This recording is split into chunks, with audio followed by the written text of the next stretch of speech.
औज़ु बिल्लाहि मिनश्शैतानिर्रजीम बिस्मिल्लाहिर्रहमानिर्रहीम। नाज़रीन, दुनिया में बहुत से कबाइल और कौमें आबाद हैं। हर कबीला अपनी एक मुनफ़रिद तारीख़ और रिवायात रखता है। अल्लाह ताला ने तमाम कबाइल इंसानी पहचान के लिए बनाए हैं और बेशक बरतरी सिर्फ तकवा को हासिल है। मैं साजिद भट्टी और आप देख रहे हैं हमारी सीरीज़ मेरा कबीला, और आज हम आपके लिए लेकर आ रहे हैं महर कौम की तारीख़ के बारे में एक इंतहाई मालूमाती और दिलचस्प वीडियो। इस वीडियो में हम जानेंगे कि महर कौम का शजरा नसब क्या है, इसकी तारीख़ और रिवायात क्या हैं, महर कौम कहाँ से शुरू हुई और कहाँ से हिजरत करते हुए आज किन किन इलाकों में आबाद है। नाज़रीन, महर कबीला के लोग पाकिस्तान और भारत में आबाद हैं। ये कदीम और बड़ा कबीला है। इस कबीला को महर और महार भी कहा जाता है। महर कौम की असल के बारे में दो रिवायात पाई जाती हैं। एक रिवायत के मुताबिक तारीख दान महर कबीला के लोगों को जाट नस्ल से बयान करते हैं, जबकि दूसरे ग्रोह के मुताबिक इनका सिलसिला राजपूत नस्ल से मिलता है। ग्लासरी ऑफ ट्राइब में एडी मैकेनन इस कबीला को राजपूत बयान करते हैं। महर कबीला के लोग जोइया के भाई महर की औलादें बयान की गई हैं, जो कि काठीवाड़ से बहावलपुर में आकर आबाद हुए। अगर ये वीडियो आपको पसंद आ रही है तो इसको लाइक कीजिए, शेयर कीजिए और मज़ीद मालूमाती वीडियोस हासिल करने के लिए चैनल को सब्सक्राइब कर लीजिए और बेल आइकन को दबाइए। पंजाब के जाटों की तारीख में मुसन्निफ गुलाम अकबर मलिक लिखते हैं कि महर जोइया का भाई था। ये जाट नस्ल से ताल्लुक़ रखते हैं और बहावलपुर से ही पूरे पंजाब में फैले। पंजाब कास्ट में दर्ज है कि ये राजपूत नस्ल से ताल्लुक़ रखते हैं। इनको जंगल देश के आका भी कहा जाता है। ये हरियाणा, बटियाना, नागौर और बटरेर में आबाद थे और वहाँ से सिंध में आकर आबाद हुए। लाहौर, फिरोजपुर, मुजफ्फरगढ़ और सिंध में आबाद महरों की 1/3 आबादी अपने आप को जाट कहलाती है। मुल्तान में आबाद महर लोग बयान करते हैं कि वो 14वीं सदी ईस्वी में बीकानेर से बहावलपुर में आकर आबाद हुए। डॉक्टर लाल बख्श नाइच के मुताबिक महर जाटों का एक बड़ा कबीला है। उनके मुताबिक बकरमजीत सिंह के पोते रायबाज के एक नौकर चांद था। रायबाज ने चांद को अपनी एक नौकरानी के साथ ब्याह दिया। उसके यहाँ एक बेटा पैदा हुआ जिसका नाम महर या महार रखा गया, जबकि हकीकत में सायरों का एक बेटा महर या महार था, जो कि रायबाज के कई सदियों बाद पैदा हुआ। महर कबीला का सिलसिला उसी से आगे बयान किया जाता है। सिंध में महर कबीला के लोग अपने नामों के साथ खां का टाइटल इस्तेमाल करते हैं और मीरपुर माथेलो के इर्द गिर्द के इलाकों में आबाद हैं। अगर तमाम रिवायात का बगौर मुतालिया किया जाए तो पाकिस्तान में इनके जाट होने के शवाहिद ज़्यादा मजबूत हैं, जबकि भारत में उनको राजपूत ही माना जाता है। बाज़ तारीखदान उनको आर्यन बयान करते हैं और भारत का इलाका आर्याना उन्हीं के नाम से मंसूब है।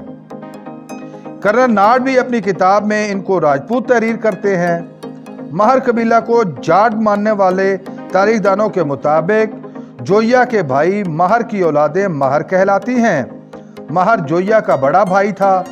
महर इलियास का बेटा था, जबकि बाद जगह इसका नाम सायरो भी बयान किया गया है। इलियास ने भट्टी राजपूत कौम के राजा चोरहार की बेटी रानी नल से शादी की। महर का पोता बाग गढ़ मेथला का हुक्मरान बना। बयान किया जाता है कि बाग का पोता सामरा हिजरत करके सरसा यानी मौजूदा हरियाणा में आकर आबाद हुआ। सरसा से ताल्लुक़ रखने वाले महर सामरे पोतरे कहलाते हैं, जबकि उनकी दूसरी शाख बहावलपुर में शार फरीद के मुकाम पर आकर आबाद हुई।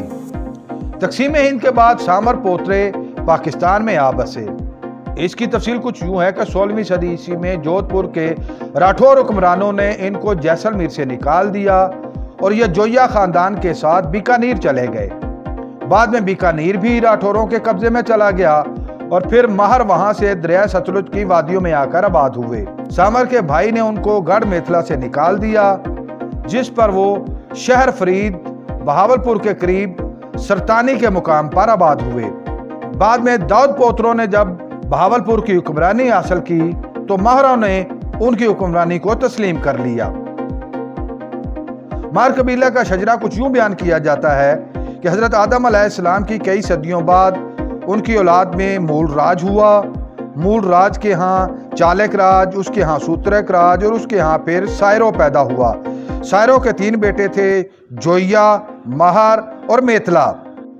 महर के आगे बेटे हुए बम्मन, चिनार, लाली, खान, रकनानी।